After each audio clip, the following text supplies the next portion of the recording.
My Promaster conversion part 23. It's a Webasto heater install. I'm going to get right into my decision on where I wanted to mount this. So if you want to mount it where I want to mount it, it's probably some good info. I'll tell you some mistakes I made, save you some time. As you can see, the spare tire jack was actually mounted here where this mount is, a little twist off.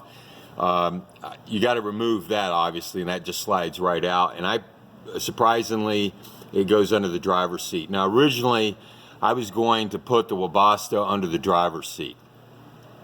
However, because of the gas tank, it encroaches too much on the real estate under the driver's seat and the topography under the vehicle. It's just impractical to do it.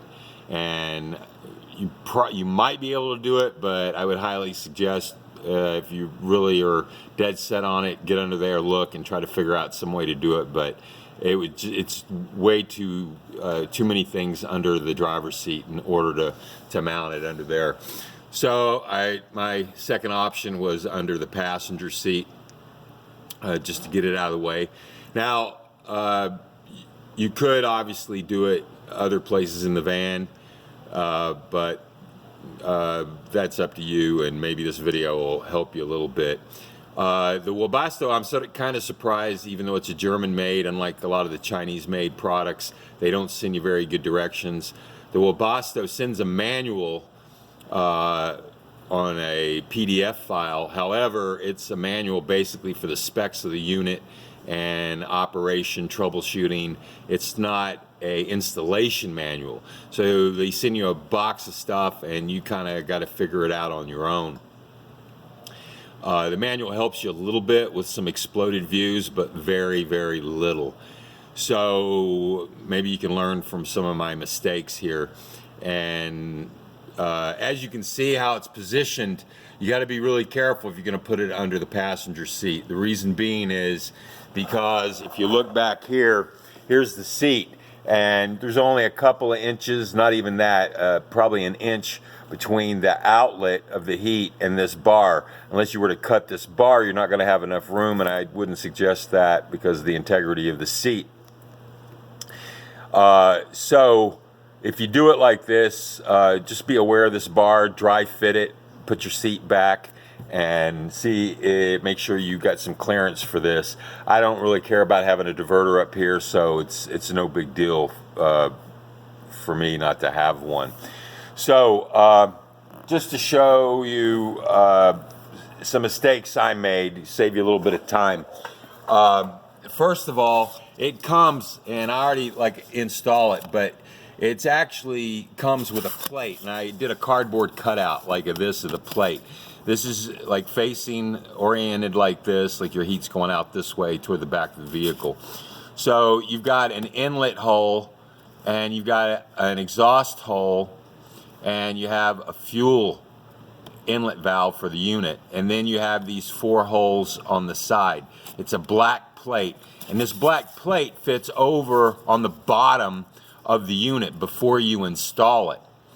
I was thinking that maybe I cut the holes in the floor so it would fit really nicely. And one thing I didn't draw on here, there's 4 studs that are actually mounted to the unit. So these 4 studs are sticking out of the unit, and you pick this up and this plate slides right over the top.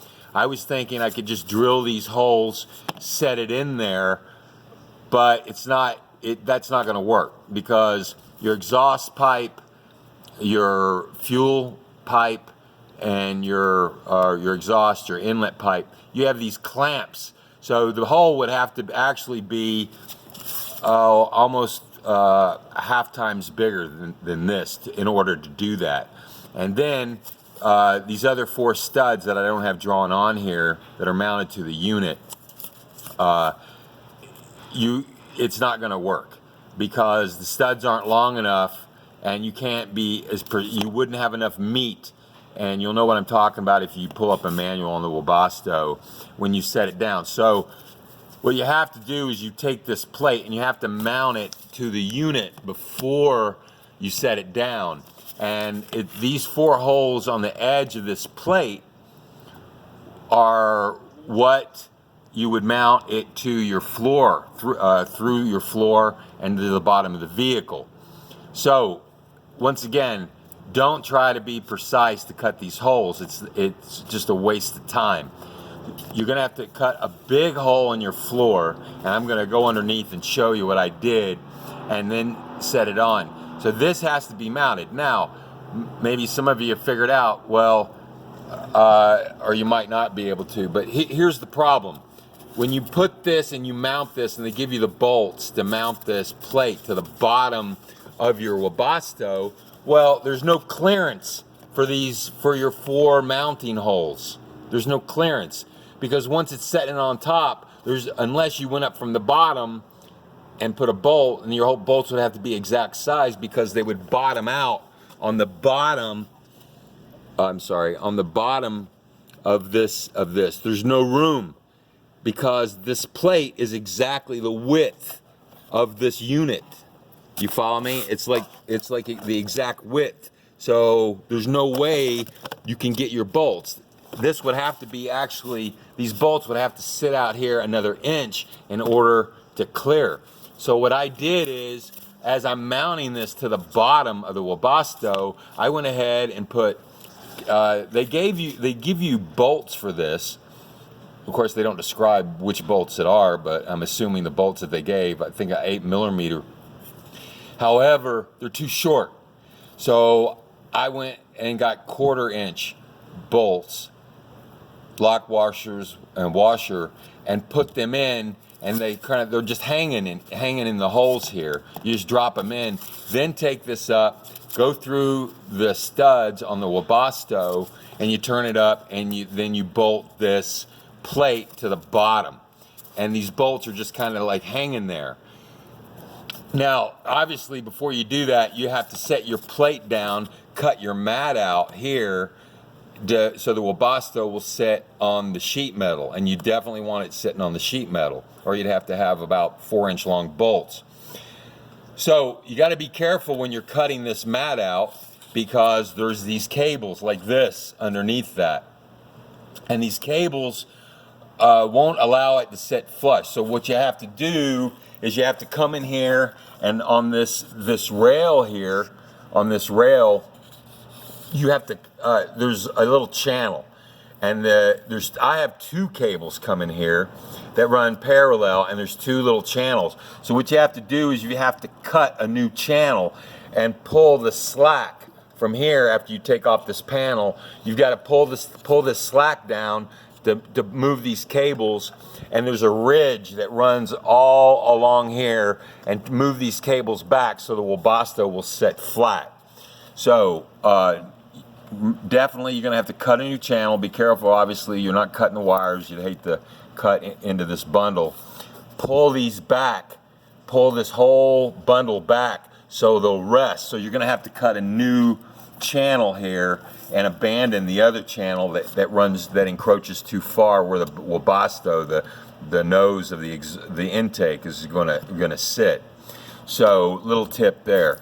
Just it cuts out pretty easy. It's just plastic, and it cuts out.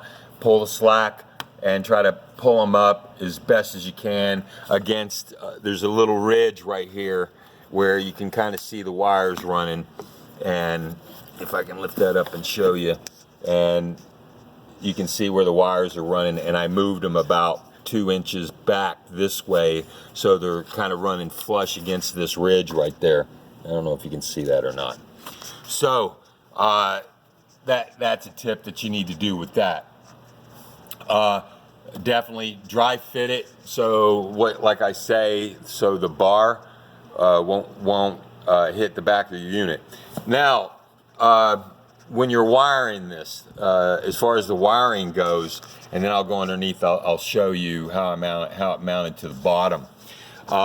This top plate, there's only one cable that goes in, and it'll switch. You can put it on this side, or you can put it on this side. This cap pops right off, and then there's a bundle here, and it only goes in one way. And you're gonna have to look, it doesn't tell you how to go in, you just kind of look at it, and there's a long plastic clip that you push down, and you can see there'll be a clip here, and that back will snap in. So the back clip goes towards this way, and your wires obviously intuitively would kind of hang out of this right here. And now when these wires come out, like I said, they don't give you any directions of where these wires go. You kind of just got to look. So just to give you, there's 3 wires that come out of here, or 3 ends. This one, I believe from looking at the manual, is for some type of a heat sensor that you can have. The other bundle, it goes to a little fuse, 15 amp fuse, and then you have another bundle that goes to your heat dial, your thermostat. So so those 3. This one, I'm not using any type of other heat sensor. Obviously the fuse. Now the fuse wire is pretty long, long enough for me. It was almost perfect, which is very unusual for me. So I'll show you that before I go underneath the vehicle.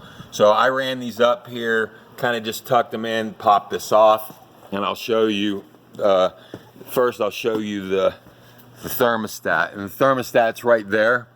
So I just ran it right up here. It tucked right in on the side of the weather stripping, brought it up, brought it around my little shelf here, and it's about a 1/2 inch 5/8 hole that you can drill, and it explains how this goes together in an exploded view in the manual.